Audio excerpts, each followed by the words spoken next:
नमस्कार विद्यार्थी मित्रांनो, माझं नाव सुहास भिसे. स्वागत आहे तुमचं सर्वांचं परत करंट अफेअर्स मराठी या आपल्या मायबोली भाषेतील एज्युकेशनल यूट्यूब चॅनलमध्ये. विद्यार्थी मित्रांनो, आज आहे 25 जुलै 2025. आजच्या दिवसाचे जेवढेही चालू घडामोडीचे महत्त्वाचे टॉप प्रश्न बनत असतील ते सर्व प्रश्न आपण या व्हिडिओच्या माध्यमातून पाहणार आहोत. तरी सर्वप्रथम आपण जर नवीन असाल, पहिल्यांदा या चॅनलवरील व्हिडिओ पाहत असाल तर चॅनलला या ठिकाणी अवश्य सबस्क्राईब सुद्धा करून घेऊ शकता. ठीक आहे, चला तर मग आपण आजच्या व्हिडिओला सुरुवात करूया. त्या अगोदर कालच्या व्हिडिओमध्ये जो काही शेवटचा प्रश्न विचारला होता त्या प्रश्नाचं उत्तर जाणून घेऊया. काय होता प्रश्न? दरवर्षी जागतिक मेंदू आरोग्य दिवस केव्हा साजरा करण्यात येत असतो?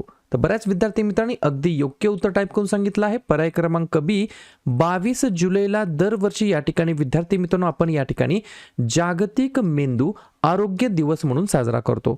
जर तुम्हाला असं विचारलं 2025 ची थीम काय आहे तर लिहून घ्या, brain health for all ages. अशा प्रकारची थीम आहे for the year of 2025. Clear? आता पाहूया विद्यार्थी मित्रांनो प्रश्न क्रमांक पहिला. टोटल संपूर्ण व्हिडिओमध्ये 12 प्रश्न असतील. सुरुवातीपासून शेवटपर्यंत व्हिडिओ प्रामाणिकपणे पाहण्याचा प्रयत्न करा. एक एक प्रश्न महत्त्वाचा आहे, तुम्ही कोणत्याही परीक्षेची तयारी करा.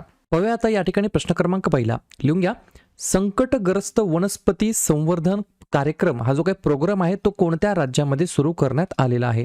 प्रश्न क्रमांक पहिल्याचं योग्य उत्तर आहे पर्याय क्रमांक डी, उत्तराखंड हे या प्रश्नाचं योग्य उत्तर असणार आहे. तर उत्तराखंड राज्याच्या अंतर्गत या ठिकाणी वनस्पती संवर्धन कार्यक्रम प्रोग्राम या ठिकाणी सुरू करण्यात आलेला आहे.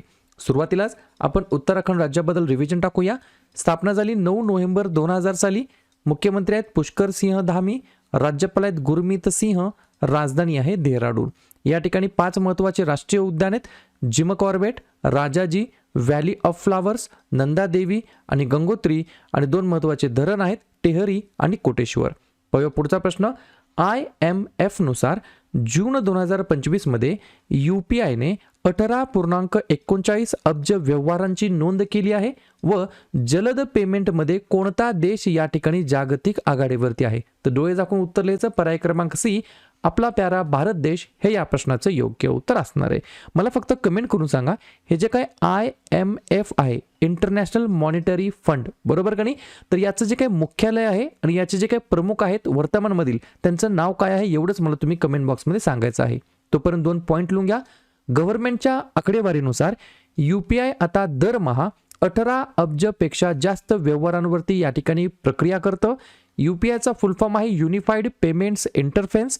2016 मध्ये नॅशनल पेमेंट्स कॉर्पोरेशन ऑफ इंडियाने हे लॉन्च केलेलं आहे.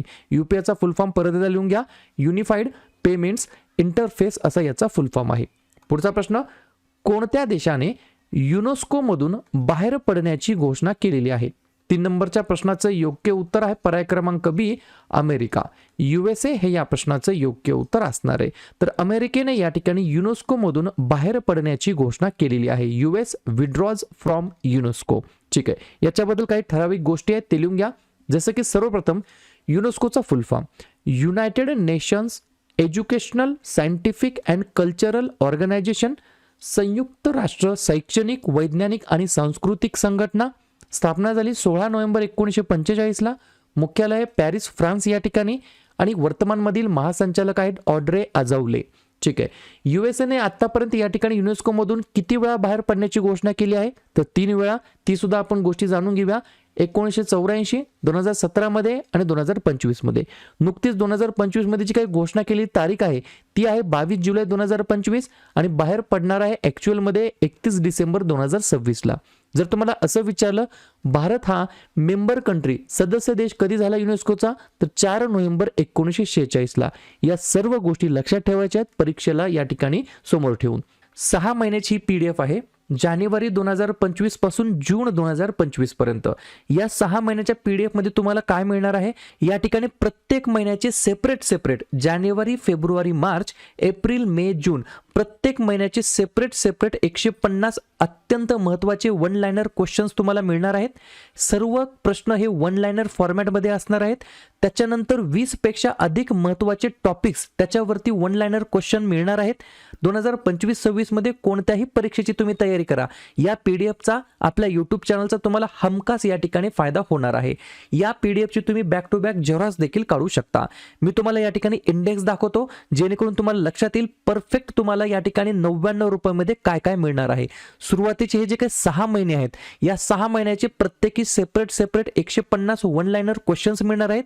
त्याच्यानंतर महाराष्ट्राचं मंत्रिमंडळ, केंद्राचं मंत्रिमंडळ, महत्त्वाच्या नियुक्त्या, योजना, निर्देशांक, युद्ध सराव, पुरस्कार, पद्म पुरस्कार, ऑपरेशन्स, राष्ट्रीय उद्यान, व्याघ्र प्रकल्प, आंतरराष्ट्रीय संस्था, त्यांचे मुख्यालय, त्यांचे प्रमुख, महत्त्वाचे दिवस जानेवारीपासून जूनपर्यंत, त्यांचे थीम्स, त्यानंतर महत्त्वाचे देश जे की अलीकडील काळामध्ये भरपूर चर्चेमध्ये आले, त्या देशाचे अध्यक्ष, पंतप्रधान, राजधानी, चलन, भारतातील सर्व राज्य, त्या सर्व राज्यांचे मुख्यमंत्री, राज्यपाल, राजधानी, विधानसभा, राज्यसभा सीट्स, महत्त्वाच्या शिखर परिषदा, जेवढेही क्रीडा झाल्या त्या क्रीडावरील महत्त्वाचे प्रश्न, GI टॅग्स, पुस्तक आणि लेखक आणि AI वरील महत्त्वाचे प्रश्न, या सगळ्या गोष्टी तुम्हाला 99 रुपयामध्ये मिळणार आहेत. तुम्हाला तुमचा फोन पे, गुगल पे किंवा पेटीएम ओपन करायचा आहे, हा QR कोड स्कॅन करायचा आहे, तुम्हाला 99 रुपयाचं पेमेंट करायचं आहे आणि त्याचा स्क्रीनशॉट 96 730 58 600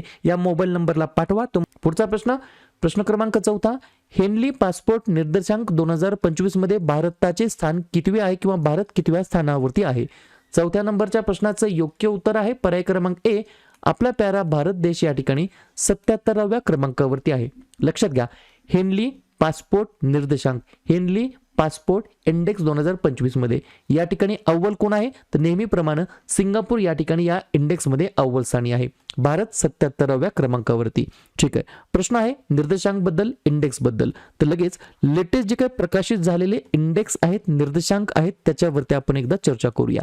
लिहून घ्या, WEF जागतिक लिंगभेद निर्देशांक 2025 मध्ये 131वा क्रमांक, FDI प्राप्त करण्यामध्ये 15वा क्रमांक, ऊर्जा संक्रमण निर्देशांक मध्ये 71वा क्रमांक, शाश्वत विकास उद्दिष्टांच्या क्रमवारीमध्ये 99 क्रमांक, जागतिक शांतता निर्देशांक मध्ये 115 क्रमांक, जागतिक दहशतवाद निर्देशांक मध्ये 14 क्रमांक, याच्यामध्ये पाकिस्तानचा दुसरा क्रमांक आहे, डिजिटलायझेशन मध्ये 3रा क्रमांक, हुरून ग्लोबल युनिकॉर्न इंडेक्स मध्ये 3रा क्रमांक, फिफाच्या क्रमवारीमध्ये 133वा क्रमांक, तर हेनले पासपोर्ट निर्देशांक मध्ये 77वा क्रमांक. ठीक आहे, पुढचा प्रश्न, इस्रोचे वर्तमानमधील अध्यक्ष व्ही नारायणन यांनी कोणत्या वर्षापर्यंत भारत स्वतंत्र मानवी चंद्र मोहीम राबवेल अशी घोषणा केलेली आहे?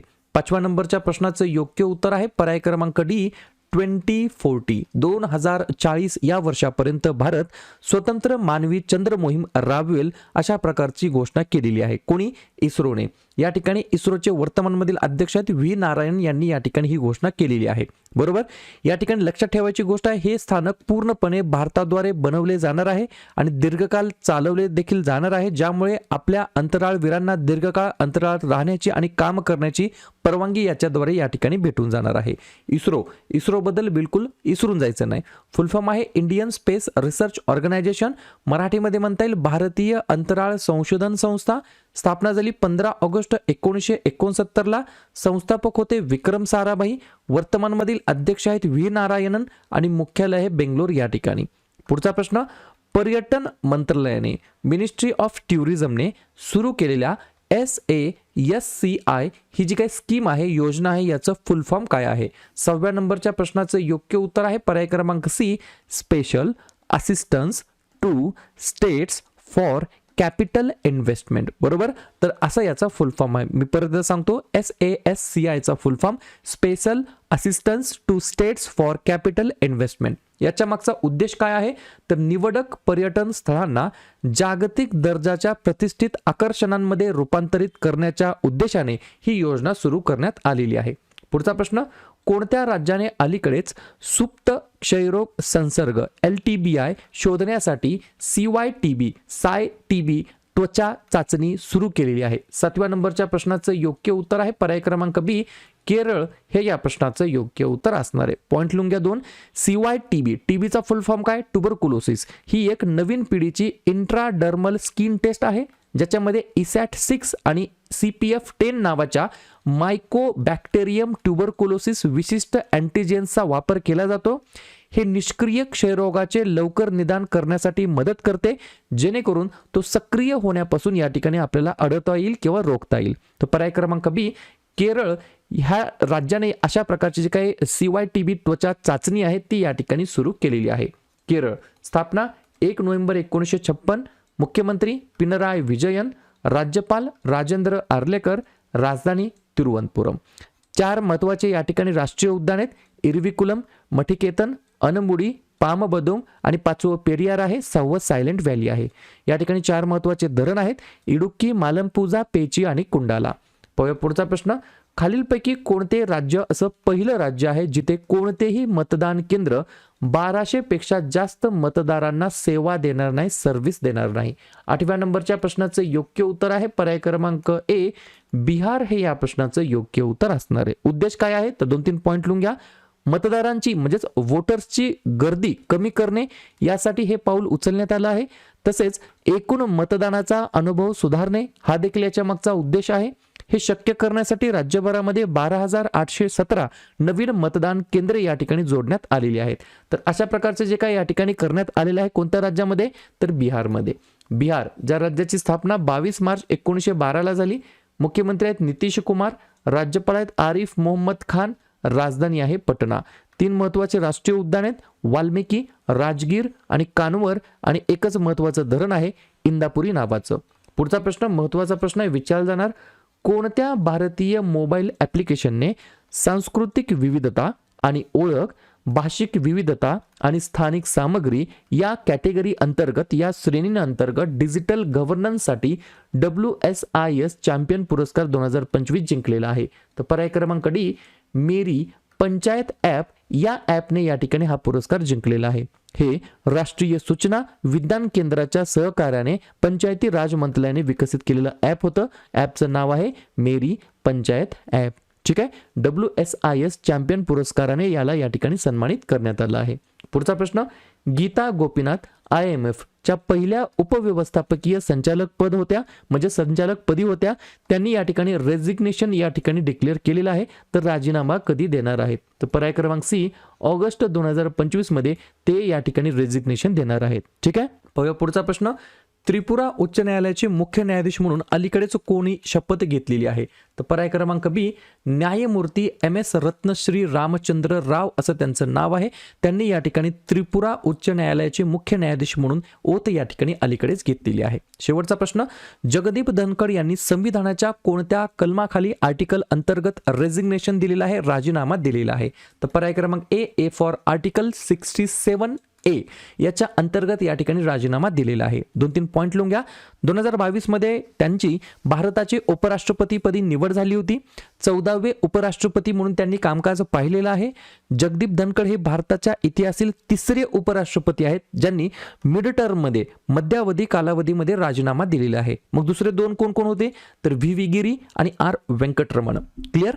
तर अशा प्रकारे विद्यार्थी मित्रांनो हे होते आजचे 12 प्रश्न. उपक्रम कंटेंट हा जो काही प्रयत्न आपण सुरू केलाय मराठी भाषेमध्ये कसा वाटतो अवश्य कमेंट करत चला. आणि तुमच्यासाठीचा आजचा खास प्रश्न, कोणत्या राज्य सरकारने शक्तिश्री नावाचा प्रोग्राम सुरू केलेला आहे? महाराष्ट्र, तमिळनाडू, ओडिसा की मध्य प्रदेश? तर ज्या पण विद्यार्थ्यांनी या प्रश्नाचं योग्य उत्तर येत असेल त्या प्रश्नाचं उत्तर तुम्ही कमेंट बॉक्समध्ये देण्याचा प्रयत्न करा. प्रश्नाचं उत्तर चुकू द्या, बरोबर येऊ द्या, काहीच हरकत नाही. ट्राय करणं, प्रयत्न करणं सर्वात जास्त महत्त्वाचं आहे. आणि दुसऱ्या दिवशी येऊन आपण दिलेल्या प्रश्नाचं उत्तर हे बरोबर आले की चुकलं हे दुसऱ्या दिवशी येऊन नेहमी चेक करणं, अभ्यासामध्ये कन्सिस्टन्सी मेंटेन ठेवणं हे सगळ्यात जास्त महत्त्वाचं ठरणार आहे. तर लगेच काय करूया, जुलै महिन्यातील जेवढेही महत्त्वाचे दिवस असतील त्याच्यावरती आपण एकदा रिव्हिजन टाकूया. लिहून घ्या. 1 जुलैला भरपूर दिवस असतात जसं की राष्ट्रीय डॉक्टर दिवस, राष्ट्रीय टपाल कामगार दिवस, CA दिवस, GST दिवस, वसंतराव नाईक यांची जयंती, महाराष्ट्र कृषी दिवस आणि SBI स्थापना दिवस. 2 जुलै जागतिक क्रीडा पत्रकार दिवस, 3 जुलै जागतिक प्लास्टिक पिशवी मुक्त दिवस. या ठिकाणी जुलैमधील पहिल्या शनिवारी म्हणजे 2025 मध्ये 5 जुलैला आंतरराष्ट्रीय सहकार दिवस आहे. 11 जुलै जागतिक लोकसंख्या दिवस, 12 जुलै जागतिक मलाला दिवस, 17 जुलै आंतरराष्ट्रीय न्यायासाठी जागतिक दिवस, 18 जुलै आंतरराष्ट्रीय नेल्सन मंडेला दिवस आणि अण्णाभाऊ साठे स्मृती दिवस, 20 जुलै आंतरराष्ट्रीय बुद्धिबळ दिवस, 23 जुलै लोकमान्य टिळक यांची जयंती, 26 जुलै कारगिल विजय दिवस, 28 जुलै जागतिक निसर्ग संवर्धन दिवस आणि जागतिक हिपॅटायटिस दिवस आणि 29 जुलै आंतरराष्ट्रीय व्याघ्र दिवस. क्लिअर?